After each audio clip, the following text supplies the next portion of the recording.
ton écran hein, si tu as quelque chose à partager. Voilà, bonjour à tous. Alors, nous allons écouter M. Jude Stanley Roy, hein, qui a traité du sujet suivant, essor des technologies de l'information et de la communication au regard de la législation haïtienne. Cas du décret portant sur la signature électronique.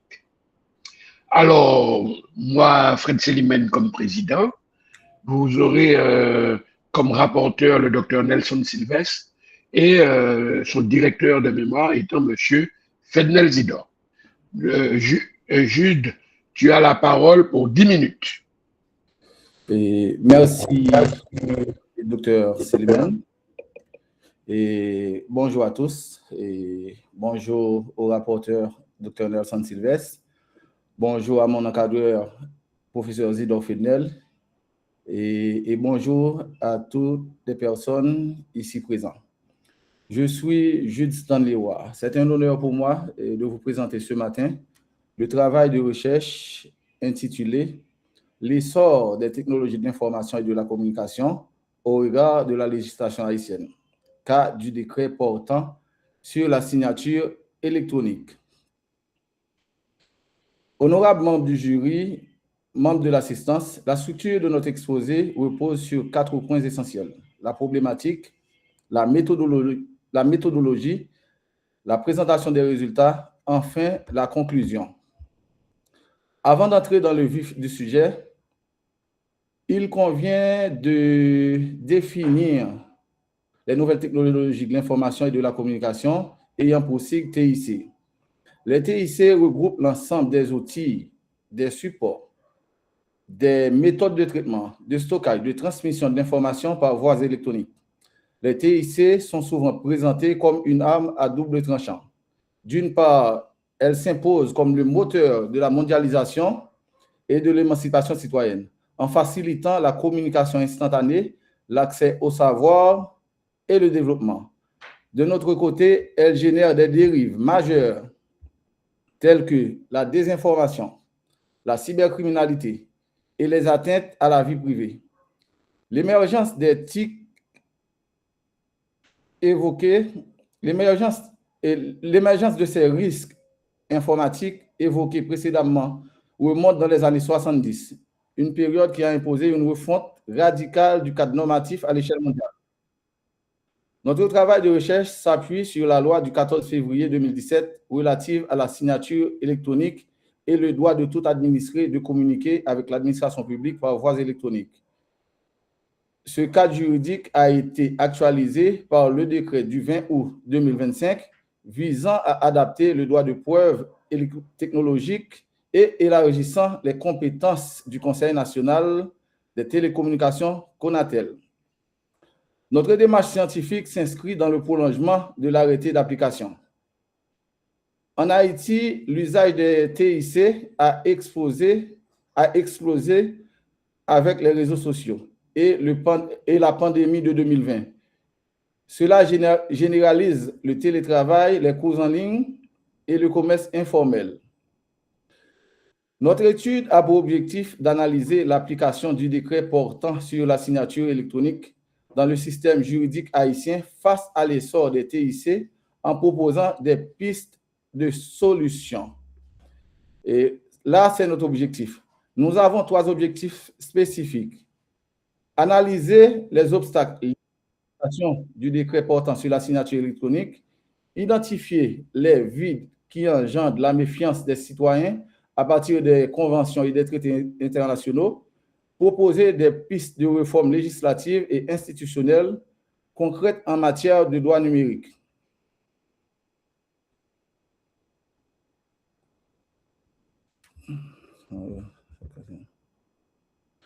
Notre objectif est d'analyser les freins à cette loi, de proposer des réformes adaptées au contexte haïtien. Pour cela, nous adoptons une approche qualitative basée sur des recherches documentaires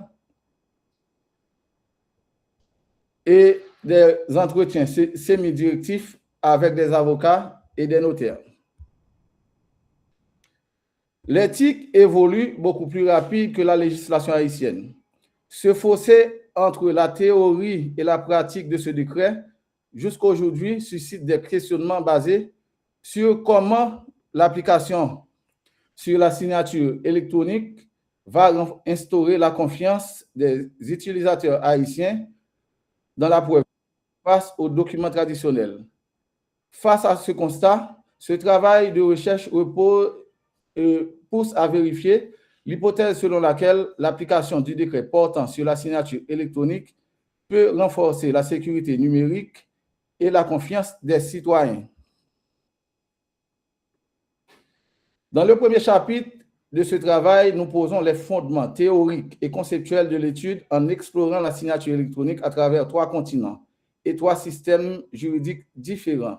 L'enjeu central est de comprendre comment ces différents systèmes de droit construisent la sécurité juridique et la confiance dans les échanges dématérialisés. Et le droit romano-germanique en France, le système musulman et le droit coutumier au Maroc, le common law au Canada. Si ces 3 législations partagent le même objectif tel que garantir l'identité, l'intention et l'intégrité de l'acte, elles s'appliquent selon leur culture propre juridique. Dans le deuxième chapitre de notre travail, l'analyse est axée sur l'évolution du droit haïtien du formalisme traditionnel vers la construction d'un cadre de confiance numérique. Le décret portant sur la signature électronique et son arrêté d'application marque une rupture en consacrant l'écrit électronique et l'acte authentique dématérialisé. Le texte structure la confiance numérique autour de 3 niveaux de signature. La signature simple à faible valeur probatoire. La signature avancée qui renforce l'identification pour les secteurs sensibles. La signature qualifiée qui offre le plus haut niveau de sécurité grâce à une présomption de fiabilité absolue. L'application effective de cette loi fait face toutefois à de lourds défis en 2026. Une fracture numérique aiguë entre les zones urbaines et rurales, une culture juridique encore ancrée dans le formalisme du papier. Les acteurs judiciaires tels que les juges, les avocats, les notaires font face à un besoin de mise à niveau urgent pour s'approprier de la preuve électronique. Si la signature électronique est le pilier transversal de la modernisation de l'État et du commerce en Haïti, sa réussite ne dépendra pas uniquement du texte de loi, mais de la capacité des institutions à combler la fracture technique et humaine sur le terrain. Dans le chapitre 3, et ce chapitre-là est consacré à la méthodologie et à la présentation des résultats.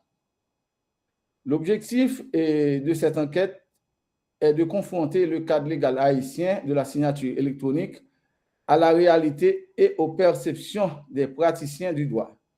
Sur le plan méthodologie, nous avons opté pour une approche qualitative à travers des recherches documentaires, des entretiens semi-directifs par un questionnaire menés auprès d'un échantillon de 20 professionnels du droit, dont 10 avocats et 10 notaires. Et nous avons complété cette démarche par un échange stratégique avec le directeur du CONATEL, l'ingénieur Higgins Prévillon, qui nous a confirmé que l'institution prépare activement la phase opérationnelle d'accréditation des prestataires de confiance. L'analyse thématique révèle un paradoxe. Il y a une forte adhésion de principe, mais une grande prudence pratique. 80% des avocats connaissent la loi. Seulement 20% maîtrisent les aspects techniques. 70% expriment des réserves liées au risque de contestation en justice. 100% des avocats réclament des formations. La culture de solennité domine chez les notaires. 0% d'entre eux n'ont encore dressé d'acte authentique dématérialisé. La raison est claire. 90% des notaires, pour 90% des notaires, l'absence actuelle des prestataires de confiance accrédités par le CONATEL impose le maintien du support papier. Notre étude démontre qu'en Haïti, le numérique ne s'imposera par le seul décret. Le véritable défi est de transformer une reconnaissance légale formelle en pratique réelle. Cela exige une pédagogie institutionnelle, la formation des acteurs et surtout la consolidation du rôle régulateur du CONATEL. Il te reste 1 minute. La synthèse de la conclusion vient de confirmer l'hypothèse de départ. L'application effective du décret sur la signature électronique en Haïti est le levier fondamental pour renforcer la sécurité numérique et consolider la confiance des citoyens. En conclusion, pour transformer cette norme théorique en pratique vivante, nous recommandons une vulgarisation massive et l'intégration de la matière dans la formation des professionnels du droit, le renforcement technique du CONATEL, troisièmement, une synergie forte impliquant le ministère de la Justice, le ministère de l'Économie et des Finances, le ministère du Commerce et de l'Industrie, la Cour supérieure des comptes, la BRH ainsi que le CONATEL. La confiance numérique ne se décrète pas, elle se construit entre la validité des normes et son déploiement technique rigoureux. Ici s'achève ma présentation et je vous en remercie. Je te remercie, Jude, pour cet exposé qui est relativement clair. On comprend bien ce que tu veux dire. Alors, tu as rendu un document qui a fait l'effort, on le voit, fait l'effort de respecter les règles, hein, la propreté que nous demandons dans le document. Visiblement, tu as fait l'effort. Mais je voulais te signaler qu'un chapeau, le chapeau d'un chapitre, comme le chapeau du chapitre 1, ça ne sert pas à lister des concepts. La définition de concept, la définition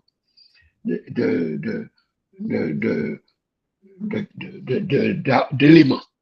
Hein? Ça ne cherche, c'est pas le but d'un chapeau. C'est un chapeau qui est énorme au chapitre 1 et qui donne une liste de définitions. Hein? C'est pas là qu'on doit trouver ça. Dans ton chapitre 1, tu peux prendre une section qui parle des concepts, qui définissent les choses, etc. Mais pas dans le chapeau, hein, du chapitre. Le chapeau du chapitre sert à dire au lecteur, voilà ce que vous allez trouver dans mon chapitre. Ou, si tu préfères, voilà ce que vous n'allez pas trouver dans mon chapitre. C'est ce qu'on revient au même. D'accord? Puis, deuxièmement, quand tu as 3 éléments ou plus de 2 éléments, on ne dit pas le second, on dit le deuxième. Quand tu as que 2 éléments, on dit le second. Quand il y a plus de 2 éléments, on dit le deuxième. C'est la différence entre deuxième et second. Parce que tu dis, dans le premier chapitre, on va voir ceci, et dans le second chapitre, on va voir cela, et dans le troisième chapitre, donc c'est dans le deuxième chapitre, c'est pas dans le second chapitre. Si tu avais que 2 chapitres, oui, tu peux dire que nous allons voir ceci dans le second chapitre. Mais comme tu as 3 chapitres, tu as plus de 2, tu ne peux pas utiliser le mot second.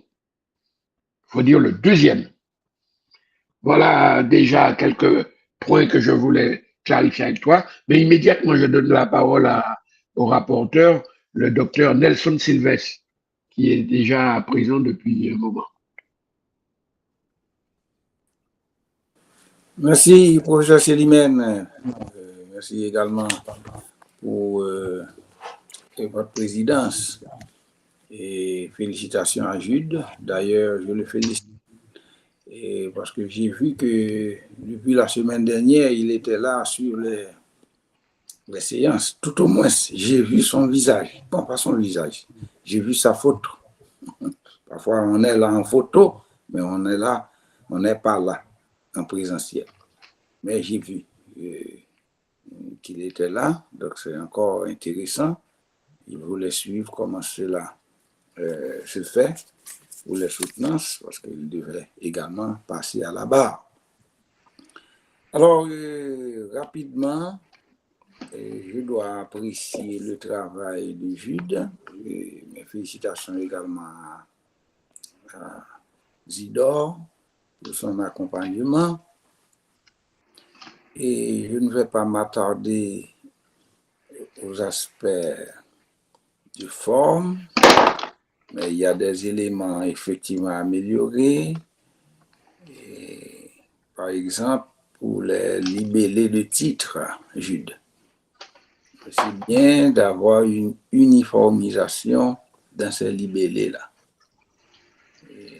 Et tu prends plaisir à avoir des titres avec des articles. Je dis souvent que c'est un défaut. Quand tu as des articles dans les libellés de titres, ça peut vouloir dire, quand c'est des articles définis, ça pourrait vouloir dire qu'en dehors de ce que tu traites, il n'y a rien à ajouter. Alors qu'en réalité, c'est un travail de licence, même en thèse de doctorat, on ne peut pas le dire. Donc, si tu pourrais uniformiser pour enlever les articles définis. À plusieurs endroits, tu parles de la signature électronique, la transversalité du droit. Tu pourrais dire tout. La transversalité du droit numérique. Tu n'auras pas de reproche. Voyez, mais en disant la transversalité, donc il n'y a pas d'autre moyen de parler de transversalité. Je ne sais pas si tu vois ce que je suis en train de te dire. Oui. Et dans d'autres endroits, il n'y a pas d'article. Je pense que c'est bon. Par exemple, là, je vois qu'à la page, déjà à la page 21, tu écris inspection, contrôle et sanctions. Je pense que c'est bon.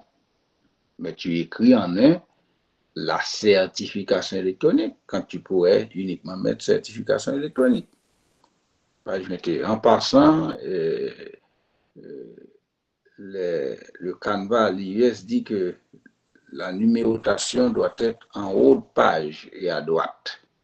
Je vois que la numérotation en bas de page et à droite. Donc, il faudrait rectifier en ce sens. D'accord? Et puis, on parle toujours d'introduction générale, de conclusion générale. Et je ne crois pas que j'ai lu conclusion générale dans ton texte. Donc, c'est important de dire ça, puisque pour chaque chapitre et même section, on a une entrée en matière, jouant le rôle d'introduction partielle. Donc, c'est bon quand même de jeter un regard dessus. OK, ça c'est sur le plan de la forme. Donc, tout compte fait, tu mets introduction générale, mais tu ne mets pas conclusion générale.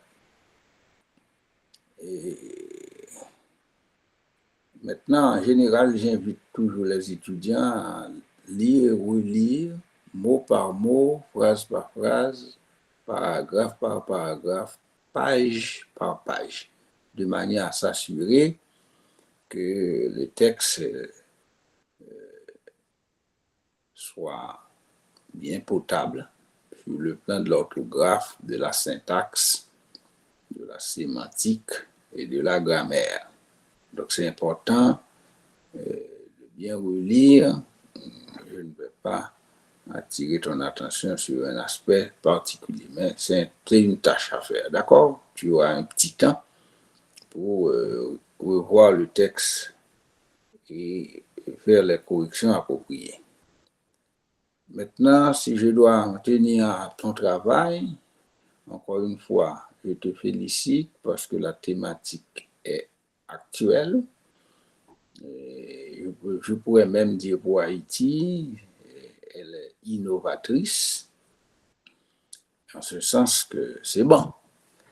Mais j'aimerais bien avoir un échange avec toi sur quelques éléments que je pense importants pour, non seulement pour le jury, mais pour l'auditoire. une première chose que je voudrais bien te demander, quel est le rapport de ton sujet avec la preuve juridique? Tu peux me répondre directement. Et quel est le rapport du sujet avec la preuve juridique?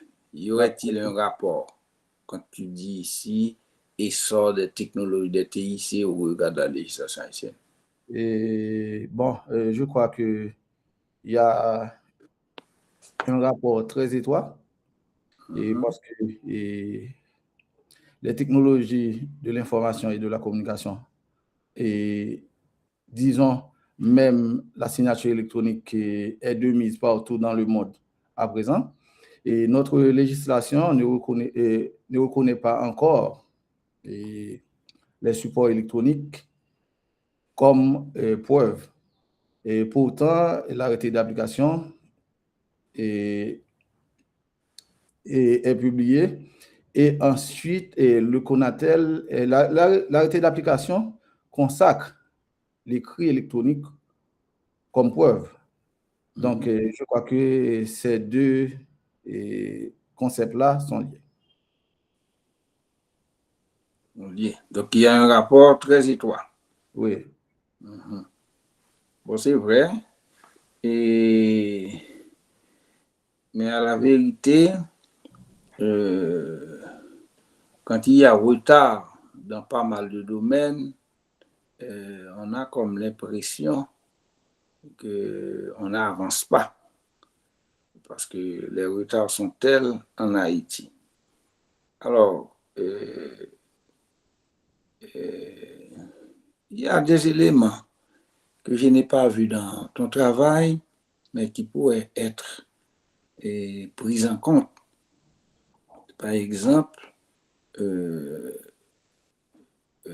établir ou bien faire apparaître des éléments d'équilibre entre la sécurité cryptographique, l'identification des parties, parce que disons qu'il y aurait un contrat et même la reconnaissance légale.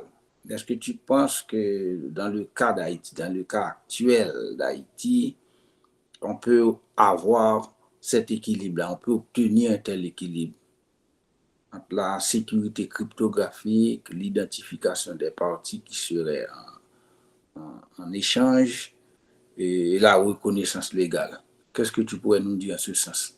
En fait, Dr. Nelson, si on se réfère à la signature électronique qualifiée, la signature électronique qualifiée exige que le CONATEL mette à la disposition de la population des prestataires de services de confiance. Ces prestataires de services doivent avoir la capacité technique d'élaborer des éléments cryptographiques et aussi l'horodotage dans le cadre de la signature électronique. Donc, à présent, si vous n'avez pas vu cet aspect-là dans ce travail, c'est parce que le CONATEL est en train d'élaborer le règlement visant à recruter des prestataires de services qui seront en charge de ce travail. C'est-à-dire, et ce que tu nous dis là, c'est comme si en amont, il n'y avait pas encore, si tu veux, cette disposition. Oui, il n'y a pas encore des prestataires de services car le CONATEL n'a pas fini d'élaborer les règlements. OK. Très bien. Et maintenant,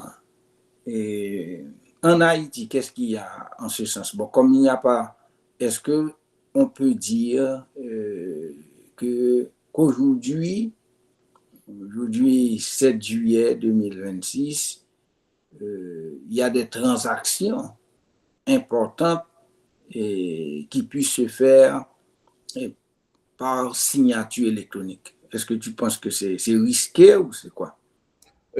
Pour l'instant, c'est risqué parce que il est vrai que le décret d'application est là, mais puisque la procédure n'est pas encore établie, je pense que c'est risqué. Mais disons, tous les jours, on fait des trucs, des transactions, et on utilise la signature électronique et au quotidien, mais sans pour autant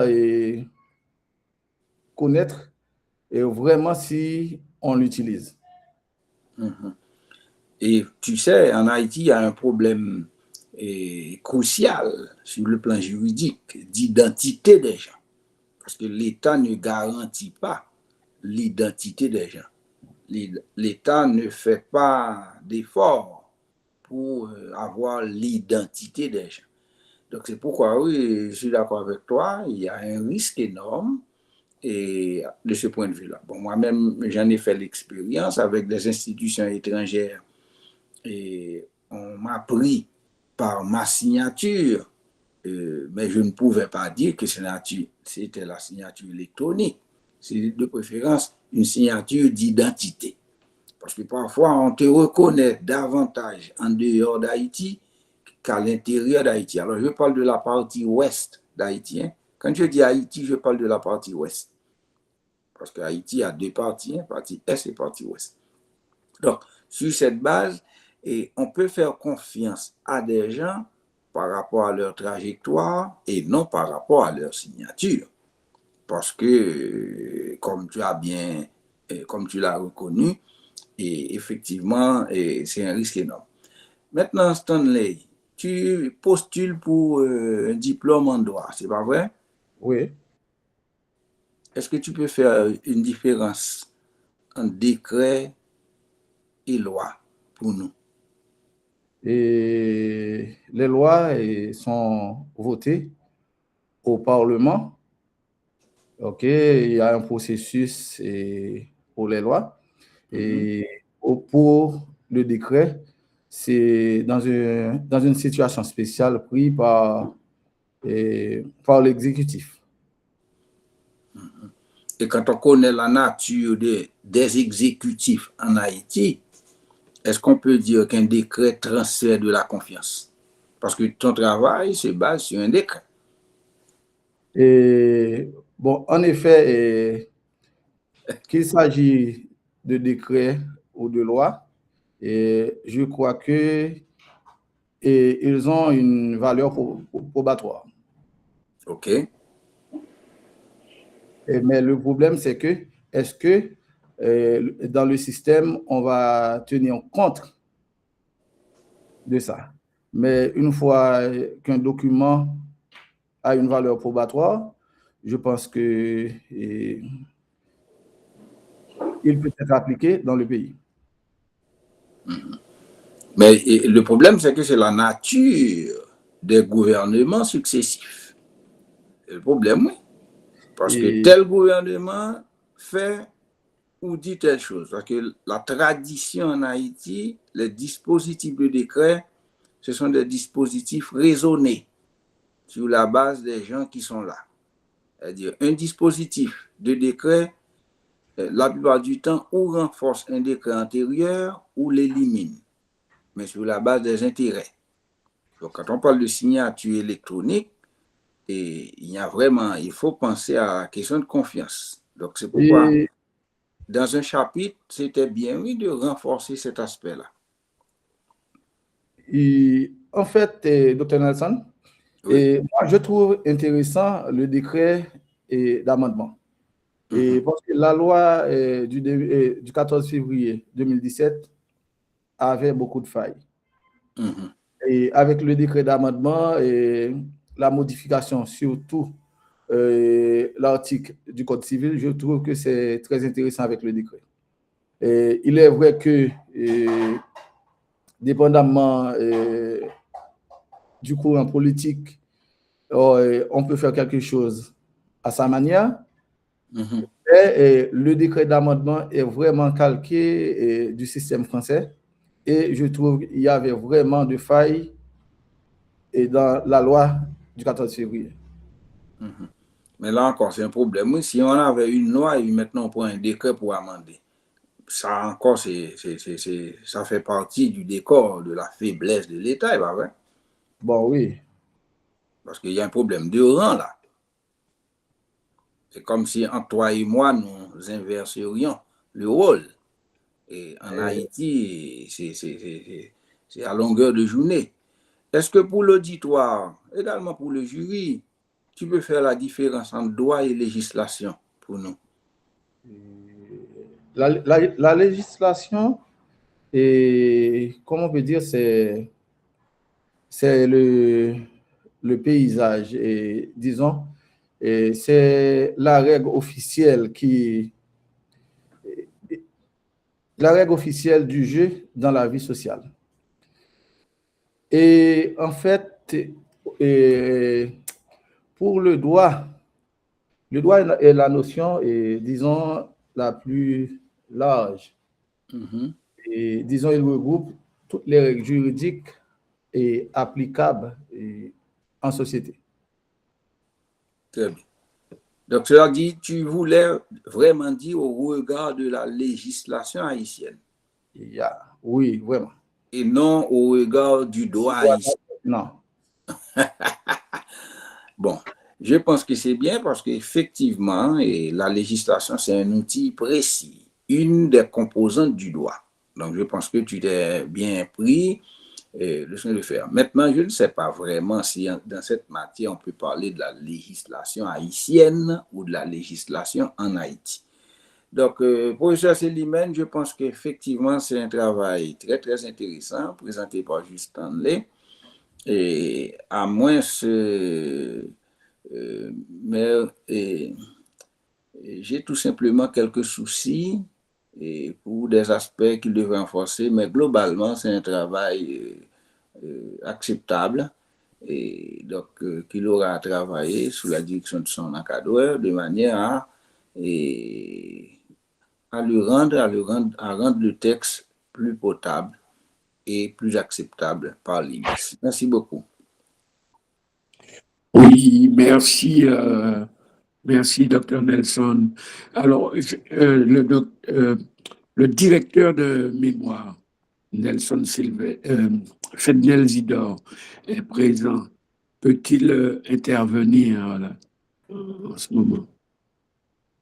Fednel, est-ce que tu peux intervenir? Merci, professeur Célimène. Alors, je vous salue et en tant que président du jury, et je salue le docteur Nelson Sylvestre.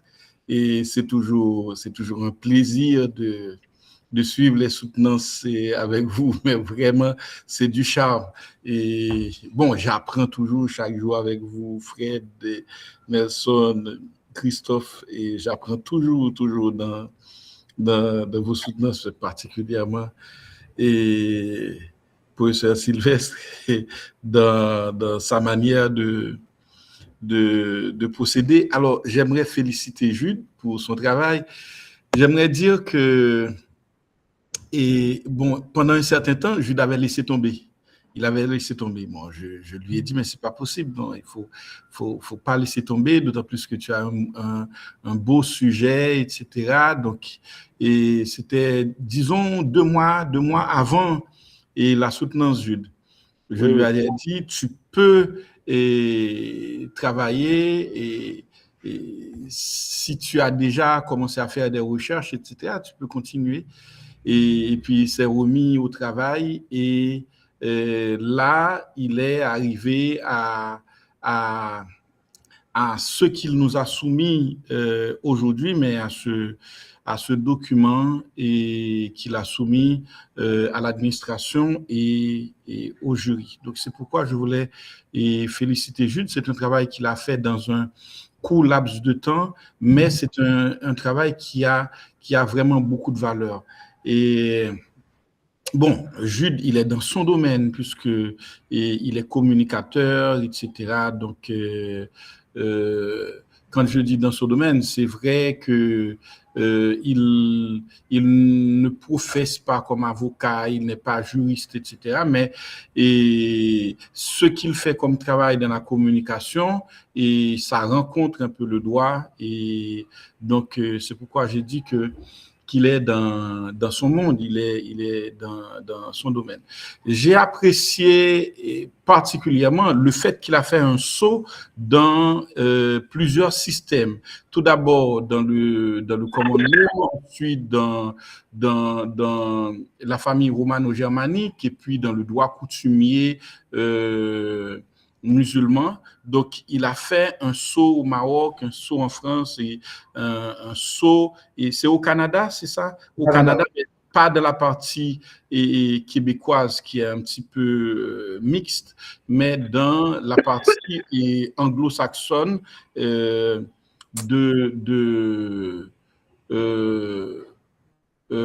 un peu plus dans la partie anglo-saxonne. Donc, moi, je trouve que c'est un beau travail. Donc, moi, je promets de continuer à travailler avec Jude pour qu'il puisse renforcer le travail à partir des recommandations du jury. C'est vrai, je n'avais pas eu tout le temps à consacrer avec Jude. J'ai consacré un peu moins de temps pour Jude que les deux autres filles avec lesquelles j'ai travaillé, parce que Jude a mis un petit peu plus de temps à terminer son travail. Donc, il a fallu courir avec le travail, mais au final, quand même, il a accouché un travail satisfaisant. Donc, encore une fois, félicitations à Jude et on va travailler pour vraiment corriger le travail. Merci beaucoup, mon encadreur. Oui, merci, Fednel. Je voulais dire à Jude deux choses, de prendre en compte les remarques aussi bien de forme que de fond qu'on a données tout à l'heure, et de s'arranger pour donner un travail parfait, parce que je pense que ce qu'il a fourni peut ressembler, s'il le travaille, s'il améliore la présentation, peut ressembler plus à sa valeur telle que je l'entends répondre aux questions, aux remarques. Je pense qu'il mérite plus que ce qu'il a montré dans le document. Il peut l'arranger pour faire un travail nettement plus propre. Alors, Jude, aurais-tu quelque chose à rajouter avant de lever la séance? Et merci, Monsieur le Président, et merci, Dr. Nelson Sylvestre, rapporteur, et un merci spécial à mon encadreur Zidore Fednel, un ami. D'ailleurs, c'est M. Fednel qui m'a référé l'établissement. Et un grand merci pour ça. Et merci à mes amis ici présents et merci à toute autre personne.